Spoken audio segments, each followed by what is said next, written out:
And if there's any anthropology majors listening, I'm sorry, and I don't mean to offend, but it's a pyramid scheme. You don't get it updated. You can call yourself a school psychologist. I can sign as a school It's psychologist. fake. And you call it HEB, it's not Heb. Yeah, yeah, yeah, Tiffany. That's one way to know you're not from Texas. Hi everyone, my name is Tiffany. I am a school psychologist. Today I have Chris Ponce with me. He is a school psychologist in Texas. He's doing all the things. He hosts a podcast. He's getting his doctorate, also in NASP leadership, and we're going to talk all about his journey as a school psychologist, what it's like to pursue higher education, and also about the AAPI Subcommittee. So I am going to hand it over to Chris. Yeah. So my name is Christopher Ponce. I'm a school psychologist in Texas. I'm coming up on, I think this is my 10th year, so a full decade working this job and doing it. I'm also a doctoral candidate at Texas Tech University. And I'm also the current co-chair of the NASP AAPI, which is Asian American Pacific Islander Subcommittee, which is one of our multicultural committees for the association. And I am very happy to be here with you, Tiffany. Thank you so much for asking me to come on. I don't know why, but I appreciate that you sent the invite. So thank you for that. No, thank you so much for being here. First, I wanted to ask some school psychology questions. So, how did you find school Yeah. psychology? Oh, that's always the question, right? We start that. So I forgot to also say I do host a podcast as well. And that is like one of our first things that we always bring up is like, how did you stumble into this field? And I truly did, right? So my bachelor's degree was in anthropology, and I swore to my wife that I was going to be able to get a job with anthropology. Clearly I didn't, because I'm a school psychologist now, right? So that Were you failed dating miserably. No, in we've been married. college? Oh, she's Or like you yeah, were no, we were married in married in college. college? Yeah, we were. Well, yeah, right after undergrad, we got married. I've been with my wife since high school. So we got married in 2012. So this will be our Oh my 13th year God. of That's marriage, and amazing. I've known her since I was 17. I'm 36 now, so it's been a very long time. So we were dating when undergrad, and I had told her, like, she's like, anthropology? And I'm like, yeah, the study of humans and culture and all that type of stuff. For sure, I'll be fine. Like, archaeology is a thing that's in anthropology. Physical anthropology, which is the study of primates and how they relate to humans, is part of it. They'll be fine. I'll be perfectly fine. Clearly, it did not work out, because here I am talking to you on a school psychology podcast, right? Or a school Sorry, one more psychology. aside. What do they usually do? Like, do they work in museums? Oh, no, no, no, no. Yeah. So I have a lot of like fun conspiracy theories. Like, I don't Oh have my like real God. ones. Like, the earth is clearly round, right? We all understand that. But I have like a lot of fun ones. And I do think, and if there's any anthropology majors listening, I'm sorry, and I don't mean to offend, but it's a pyramid scheme, right? So they tell you to become an anthropologist, like in undergrad, you'll be fine, you'll get a jobs. Well, the most of the jobs are in academia, which means after Mm. undergrad, you have to go back to grad school to get a master's and a doctorate, and then you become the professors telling young Tiffany Lee, you'll be able to get a job with anthropology, and then she starts the cycle, and she goes back to grad school, and she becomes a master and a doctor in anthropology. You see how this works? You see? So, so Okay, there's but not a whole lot like, of job are there any other jobs? Like, what do people do? Like, other than academia? research. It's a lot. It is an academia field. It is a field where. So here's my favorite thing about it as an undergrad student, right? So if you went to grad school for anthropology, I know you have a lot more in-depth knowledge. But prove, if you can, if you can back up what you're saying with at least theoretical facts, you're pretty much right in any case, right? Because everything is an interpretation. We all have that same lamp that you have in your room for a certain reason, and I can make up some BS saying why it's there and why we all use it. And as long as I'm like, I put some thought into it, so you as a professor is like, all right, that's your interpretation of why everybody has this lamp, and it's a vehicle of this culture and all that stuff. So as long as you can back it up, you'll be fine. So, but it's Fascinating. not I'm it's not a sorry for the practical field, aside, right? but No, no, no, but it's not a practical field. Like most of my professors in undergrad would go out to like culture or go out to different indigenous populations in different countries and study them and watch them and observe, and then come back and write papers about why they did something a certain way or why they did tattoos a certain way or whatever. And that's it. Like, that's cool. Like, you get a lot of cool information from it, right? National Geographic has made its entire life on anthropology, so they got a channel at least, but that's really about it. couldn't get a job with that. I was running a pet store at the time in San Antonio, and I had always been interested in psychology. And my wife's like, "What are you doing? Just go to grad school. Go into, like, it was that time, like, just go be a psychologist," right? It was so easy. But it's because we were young, we didn't know any better. And so I started looking at UTSA's grad programs, and they had a clinical psych program. I was like, oh, that's perfect. So let me go ahead and apply to it. And then they wanted research as a prerequisite. They wanted you to have done like rotation somewhere and all that stuff. I'm like, I got none of that stuff. But right underneath Tiffany was school psychology. And I'm like, I don't know what the hell this is. Let me just research it a little bit. So I Googled it, and I was like, oh, like, this seems fine, right? Like, working with kids. I always wanted to work with kids. My wife was a teacher at the time. She was a special education teacher. And I was like, oh, this seems perfect. I don't know what assessment is. I don't know any of these other crap, but let me apply to it. I got in on probation because obviously I don't have a psychology undergrad. So I had to take a bunch of classes over the summer and basically catch up with my prerequisites. And then I fell in love with the field. Like, this is truly like, I applied because I just wanted to try it out. And now I'm like 10 years in, and I love every minute of it. So much so that I went back to get my doctorate in it, which is ridiculous. So that's how I came to this world. Wow. And you know, Shout out UTSA, University of Texas, San Antonio.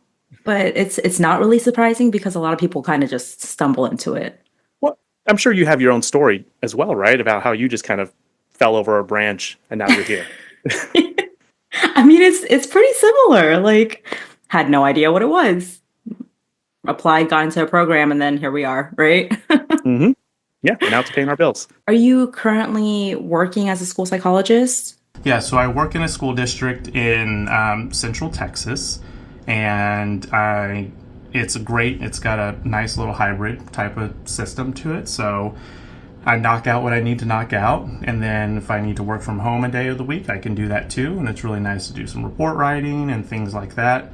It is a very low income area, which is new to me. Not that I worked in like a super high income, but I worked in a middle class income district for 10 years before transitioning to this district. And so that's been really insightful. Can you still hear me?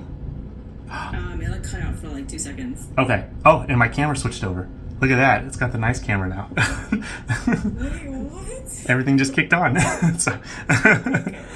So I work at a district that's very low income. I have a lot of students that are McKinney-Ventone. For those who don't know what that means they're unhoused, or they have a pervasive like pattern of like moving places or things like that. So, you know, I have students that take city buses to get to a school bus to get to the school. So these kids are really kind of going through it.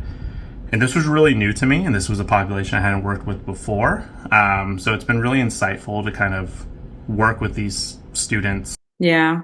I'm really glad you gave us like the context because truly, like, depending on what state or district you're in, like, your work could look so different. So I wanted to ask you, can you give us like a typical day, like a run through? Absolutely. So so this is interesting. So it's a charter school. So the main building I'm housed at has a high school and an elementary school at the same building. So like I will be working with Tiffany, who's a senior, and then I'll just rock on over and do an autism eval for a 3-year-old, like in the same building, which is very different for me too. But it's a lot of like me scheduling out my day and a lot of high school counseling, because a lot of the students get counseling as a related service. So I try to load up morning with testing. So I do as much testing as possible, knock it out, get whatever I need to get done. And then I hit a lot of counseling in the afternoon or midday, because that's when the students the high schoolers are much more they advocate for when they want to get pulled. And so they're like midday or end of the day. I'm sure that's when the classes are that they don't want to be in anymore. I don't care, right? Like I want them to come happy to see me. And so that's been a lot of it is. And now we do service 5 campuses. So even when I'm housed there, typical day, maybe every other day, I'm driving over to like a middle school or another elementary campus to knock out testing over there. We do have a big multidisciplinary team. So we're all helping out with a lot of our stuff. So like you may get the consent, but I'll go over and knock out the eval for you if you're overwhelmed. And then same thing for me. And we have a very good ratio. We actually do meet the 1 to 500 ratio of NASP standards, which is fantastic. So we're not overburdened with stuff.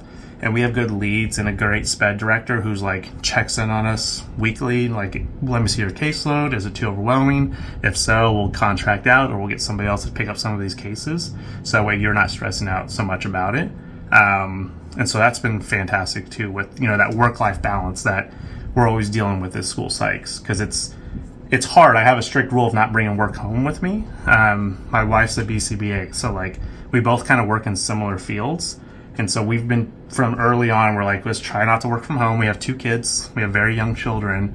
And I don't want to be writing reports till midnight. That's just not a thing for me. So that means I have to prioritize the time I'm working on. And now, like Tiffany said earlier, we're newly friends, but we've known each other for a while. But I have an issue of like talking. So I keep my door closed, but it's an open door policy. But just know if you come in, you're going to be hanging out here for like 20 minutes. So and it is an issue, and I do acknowledge that issue. But as long as that door doesn't open, I can knock stuff out like nobody's business. But as soon as somebody walks in... Have you seen those signs where it says like, please don't like disturb me because I will talk to you? Yeah.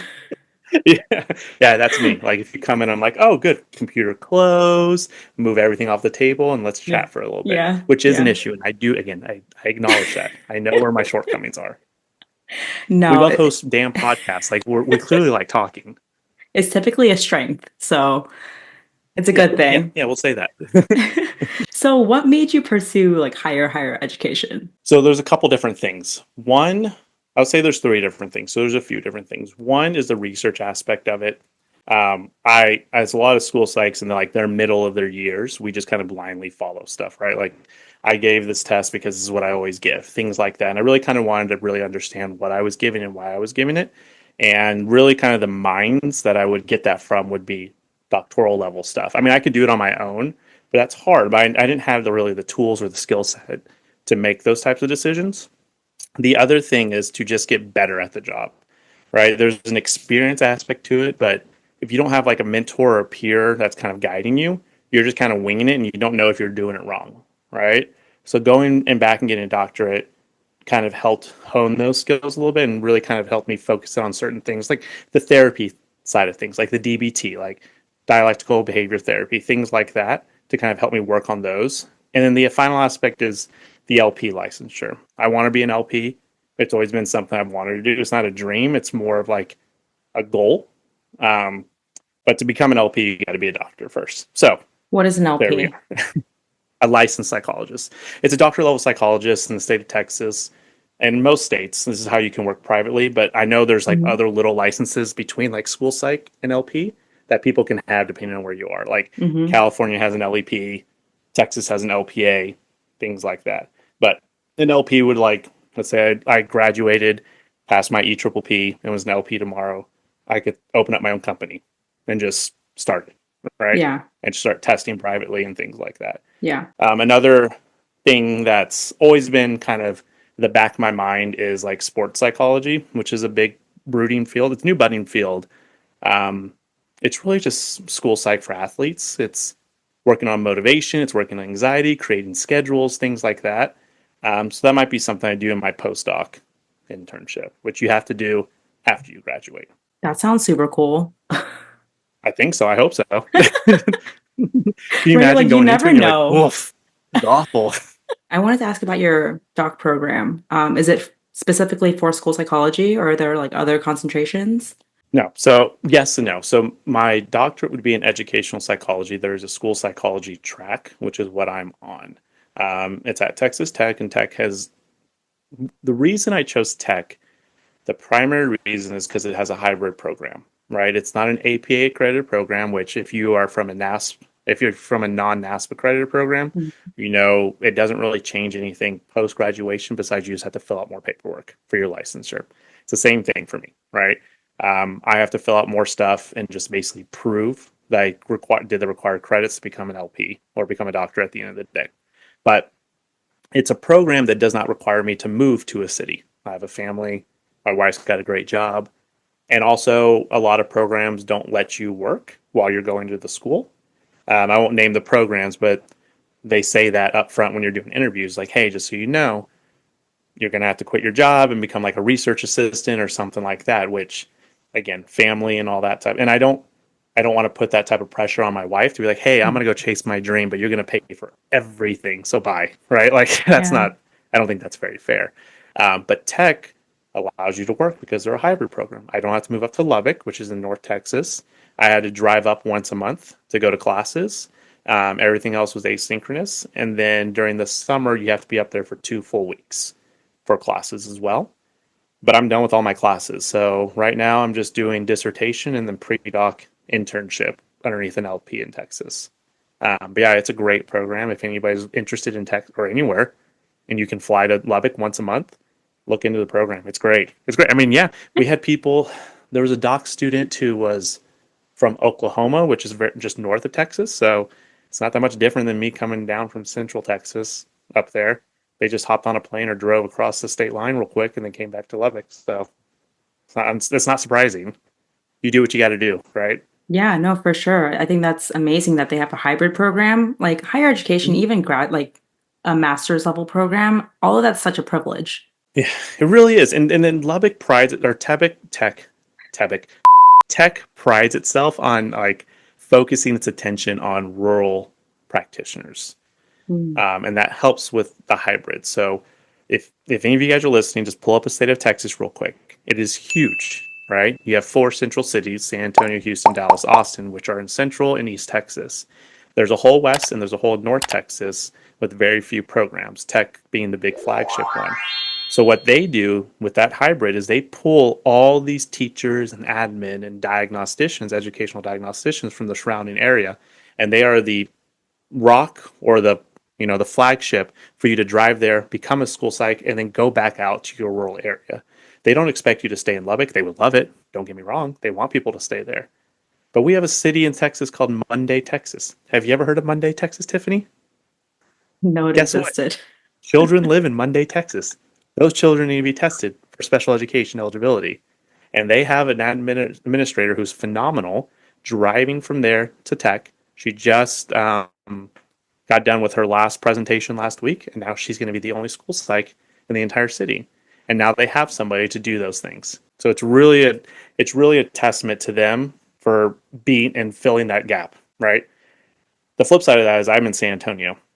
San Antonio has 5 programs in the city. So like there's an abundance right where I'm at. And so like internships are always super competitive.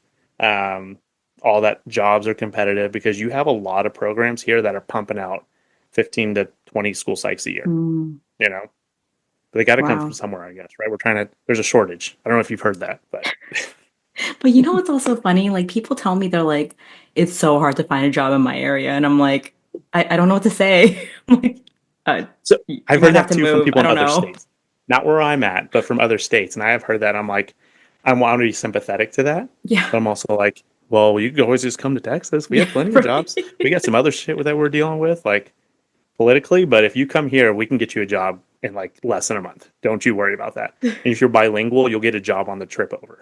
Like no issues Yeah. whatsoever. No interview. No interview. They're like, just that's fine. I don't care. Just Yeah. come sit here, please. So many kids to test.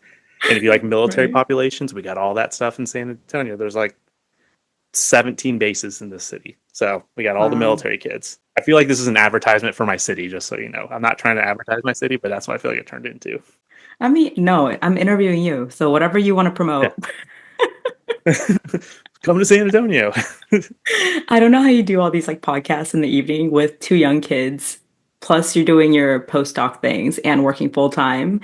Um, I don't know if you've seen that like reel or meme where it's like a therapist and they say like, oh, like when I'm seeing my client for like a 9 p.m. session and they're just like, just fumbling through their words. Good morning. I mean, good night. How is your day going so far? I mean, it's basically over. It's over. Was your day? Have you been taking good care of your sleep and drinking less caffeine? No, I'll tell you what it is, and I'm sure you would say the same thing, or at least I'm going to say you say the same thing, but having a supportive family and a supportive spouse is incredibly helpful. Somebody who we put it on the calendar, we have a calendar, so they know way ahead of time. I'm never just going to drop it on the day of that I'm going to do a recording at night or anything like that, or I have a class or anything like that. But to know that she knows that, hey, I have to jump on at 7:45 p.m. I always help putting down the kids. Like I put down the 2-year-old today, and we got done. I said goodnight to the other one. I gave him hugs and kisses. We read a book, and then I was able to come in here because she's able to clean up anything that's dealing with outside. And then obviously I do the same for her if I need to, right? Like that's the support is always nice, and that's what really helps kind of just push this rock forward. Otherwise, I'm taking advantage of somebody, and I never want that to be what it seems, right? But I'm sure you have the same. I mean, you got two kids, right? You got support there, you got everything like that. So you guys just kind of have to make it work, and sometimes you got to trade off duties. Oh my God, for sure. Like I always tell people like life hack, like just make sure you have like a support system if possible. Like I moved close to my parents. Like I Yeah, need you. It's yeah, hard. But it's possible. Yeah, it it's hard is. work for sure. And that's I think that's the thing. A lot of people are afraid to jump into like doctoral programs because of knowing that it's really what is a test of persistence and motivation.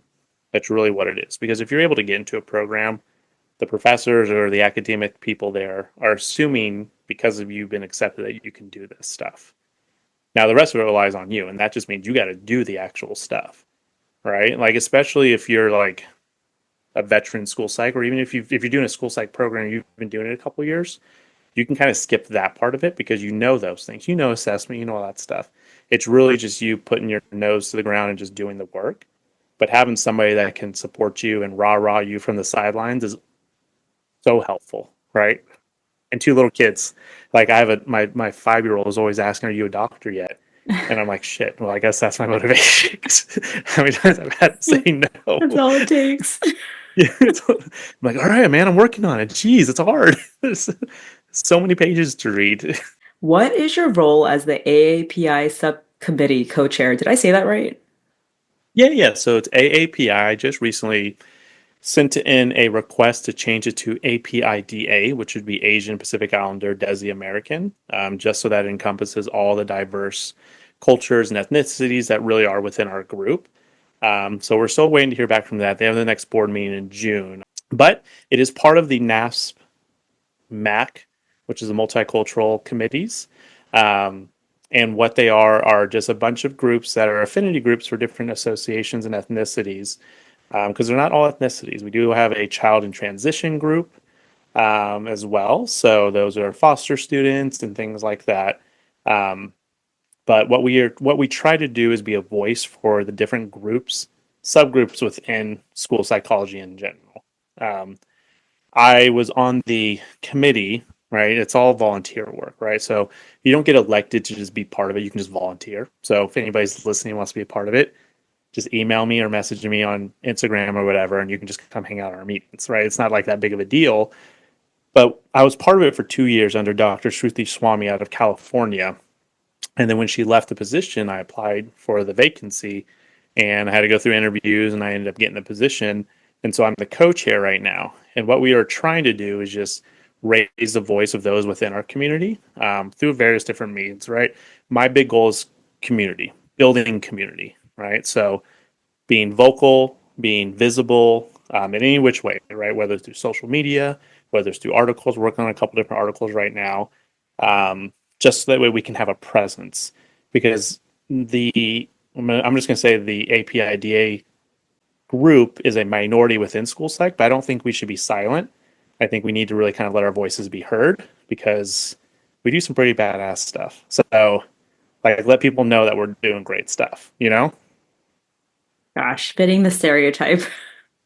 Yeah. Oh, absolutely. You kidding me? We're all in. But here's the thing: we have Yeah. like 9,000 stereotypes within our community. So, No, that's true. you know, And I mean, we have so many, there's just so diverse even within the yeah, Asian community, we right? Like, yeah we had a NASP get together that Tiffany wasn't at, and at I gave you a shout out and though. I told people to yeah, come. you did give me a shout. I appreciate that. I do. But like I was expecting like 20 people to show up, and we ended up having close to 60, which was great. And I looked around the room, and like we were all within the same group, but we all look so vast and different. It just like made me proud of like, yeah, look at how diverse we are within our own diverse group, right? Like we are a subgroup of ethnicities and cultures, but even that, like we have Samoans, we have Tongas, we have people from Japan, we have Chinese people, we have Chris Ponce, who's a white Pacific Islander, right? Like we have everybody, that was in that room representing. And it was pretty awesome to see and meet people. And we went from like, I normally have 8 people that are part of my like group that we meet monthly.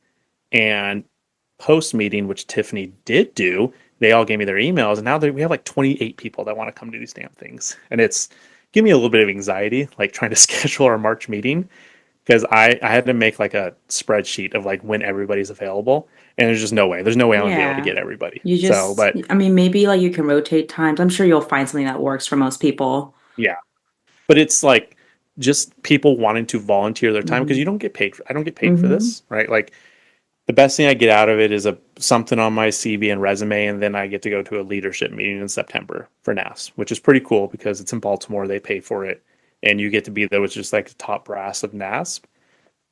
But besides that, it's all just what I want to make of it. But I really want us to be like the subcommittee that's really kind of pushing ahead in front of the other ones. Not that I think they're doing bad work or anything, but I want us to be the one that's like, well, let's look at what APIDA did, right? What did they do, right? My grand goal, which would never happen because it's just so hard to put it together, and I'm a doc student and I have a family, is like having like an Asian school psych conference. How cool would that be, right? Just like somewhere where it's like, the PETA school psych conference, like the Black School Psych Network, right? Hmm. Like that's cool. Yeah. Like, and that's what I'm No, it saying. is That's what I very want people to cool. say about us. It's like, look what they can do. That's so great. That's badass. Look at that community they've built and everything. How cool if we could do that for our group. So somebody else do that. I don't want to do that. It's too much work. We can do it together. Yeah, Gather, Tiffany said join she'll do it. So forces. Tiffany will do it. So you mentioned this position or role kind of, being like what you make of it. And I've Mhm. already seen like big waves in the past 2, 3 years compared to what it was before. Oh yeah. Um, because I was It part was of the pretty much committee. yeah, it was pretty much non-existent before. Yeah, Right? Like 100%. and that's I mean, it is a lot. It is a toll to take on. It is another thing to do. And I understand that and I acknowledge that. But you would think there would be somebody in our community that would want to take it up. But I think it went vacant for like 10 years until Shruti came in and took on that role. And she really kind of laid the foundation that I get to walk on. And hopefully I get Mm-hmm. to build Mm-hmm. some bridges that somebody else gets to cross and start doing other stuff and expand it into even more territory because oh no, I just made us conquerors. We're not conquerors, I promise. Let me take that back. But like I just I just want to be able to like again progress this association so that somebody Right. else can come pick up the reins and just take it from there. Okay, so what does your position currently entail? Like, are you doing like planning monthly meetings, or are there So other we have monthly things? meetings. Our next meeting, our big focus is going to be on May, which is obviously Hmm. AAPI Heritage Month, and so we want to be able to do some big stuff there. In the past, we've done panels, both international and domestic panels with school psychs who are within our community.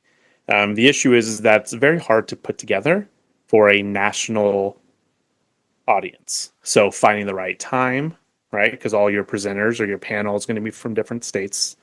Your international ones may be from different countries. And so trying to find the perfect time for that is hard. And it's not that I don't want to do it, but the logistics of it make it very difficult to do.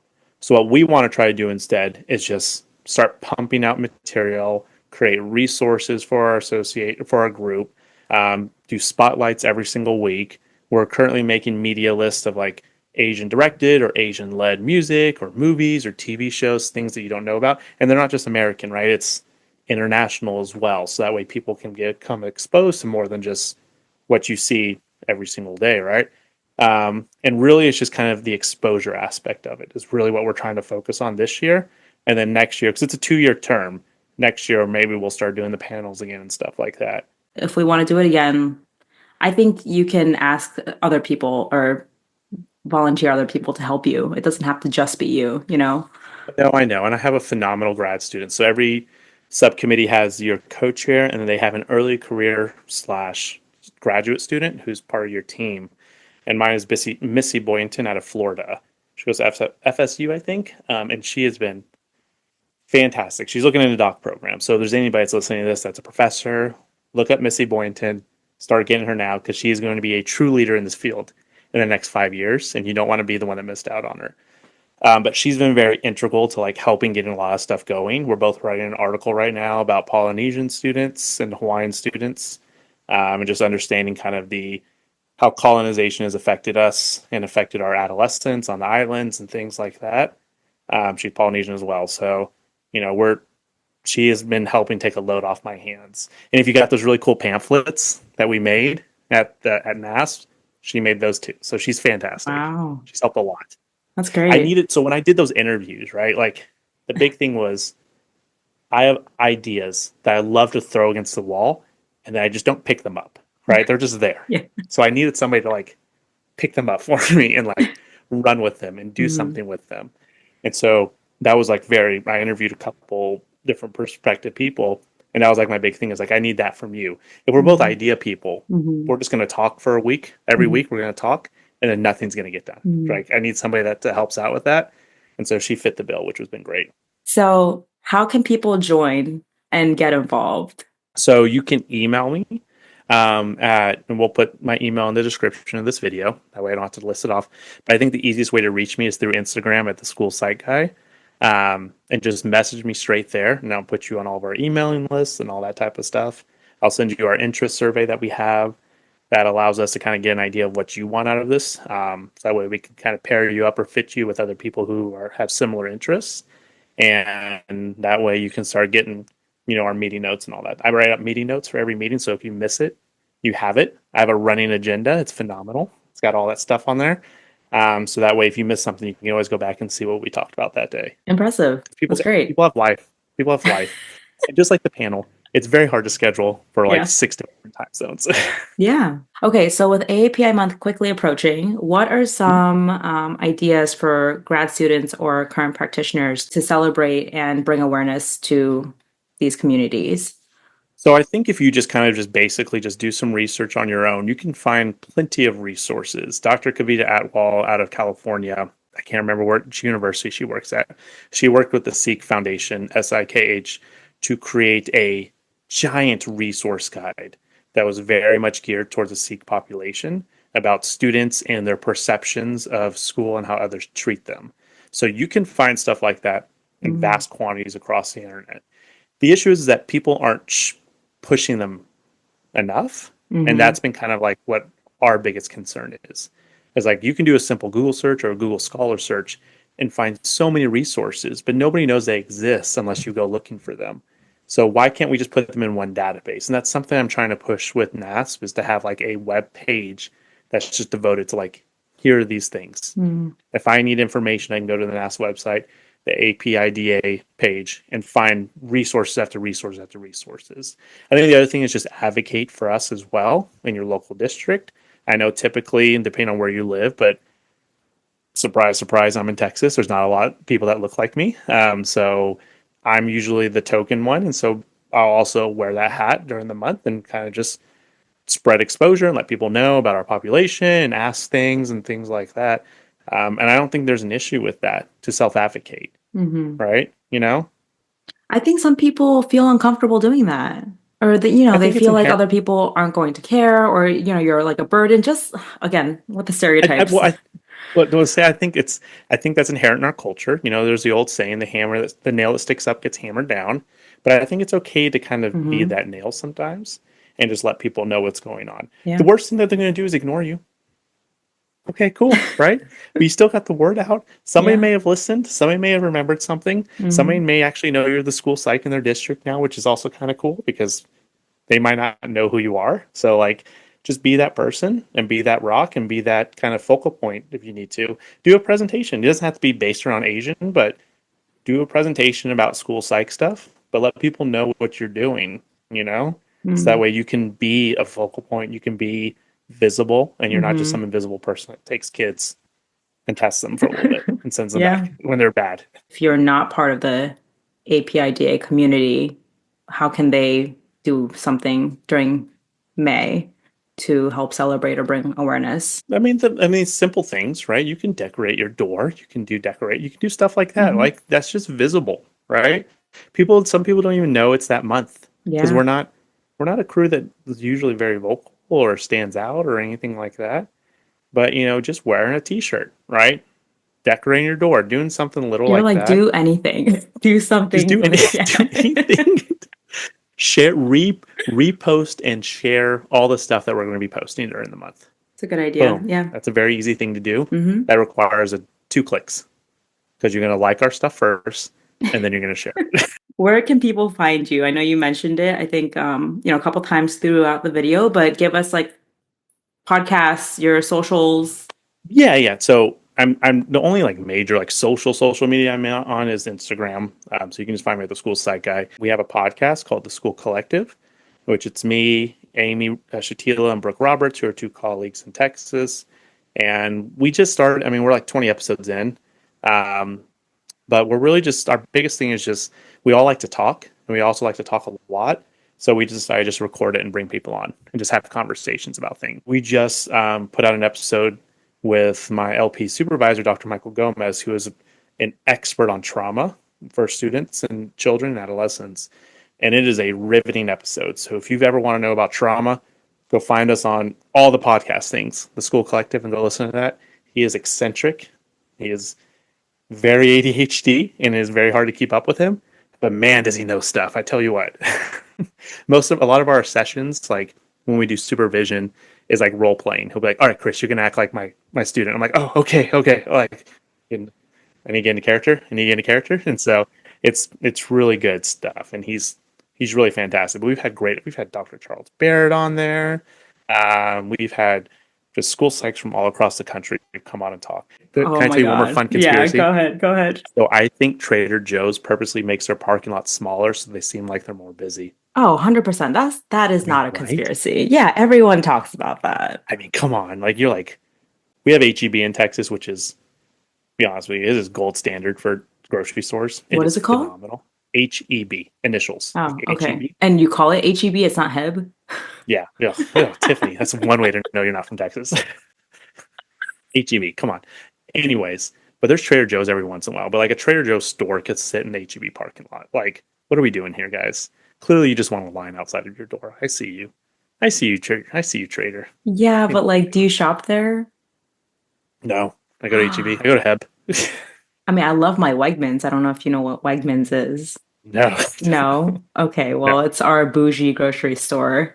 I also think like mattress firms are used to launder money. I mean, do you ever see anybody in a mattress firm? It's true. But anyways, I stand Trader Joe's. Okay, I like their things are hit or miss, but I like a lot of their things. Their parking lots are small, and I will have to visit an HEB. Yeah. Oh, so Google HEB. It is a godsend. That is like the grocery store that people need. Do they have like fresh food, like hot food? Oh yeah. What's the best part of HEB? Like, what is your favorite thing about it? You can get everything. Oh, they have such a vast wine selection and sangria selection, which my wife and I love to drink. We love to drink sangria and wine. We don't love to drink. So I just want your audience to understand that they're 2 different things. We're not alcoholics, but we have children. That is, and everything is there. Everything's so fresh. Everything's good. The prices are very reasonable. So it's just fantastic. We used to have Albertsons here, but those got kicked out years ago, like 10 years ago. Do they Welcome to still Grocery exist? Talk. I know, right? So not here. I could talk about this forever. I think there was a Bonds at one time too, but those are gone as well. What is it called? Bonds, VONS. Oh my God, we live in different worlds. Ma'am, I live in Texas. I live differently than everybody else. Well, Besides okay, Florida. Texas and Florida's California, they're and Florida. You guys are all different entities. Yeah, we do things our own way. I mean, we're the only state that still has an LSSP, right? We're an LSSP. Think about that. I thought it changed. It changed, but my license is still an LSSP. When do you get it updated? You don't get it updated. You can call yourself a school psychologist. I can sign as a school psychologist. It's fake. It's at face value is what it is. But it's a step in the right direction because it took us like 20 plus years to get since the 90s. And for those that are listening, LSSP is licensed specialist in school psychology. Sorry, I've just hijacked your episode. No. I mean, this is all like great information. Like I said, like each state operates completely differently. Like I don't need my doctorate to practice privately, but I do need. Must be nice, Tiffany. No. I still need like 1,500 hours and supervision, and I have to take the AAPI. So makes you feel any better, for those that want to do basically what you're talking about, which would be an LPA in Texas, they have to do 3,000 hours. And then you have Yeah. to pay for supervision if you need that. I mean, it's so much. Just go get your doctorate. Just go get your doctorate. I'm definitely interested. I need to look for programs, but I'm not flying Well, to come to Texas. Texas Tech. No. Fly out to Texas once a month. All right. Thank you all so much for watching. Thank you, Chris, for being here. And yeah, I'll leave all of this information down below. Later, y'all. If you enjoyed our conversation, or if you're still here, please make sure to like this video, subscribe, and leave a comment. All right, thank you so much for watching, and I will see you in the next one. Bye.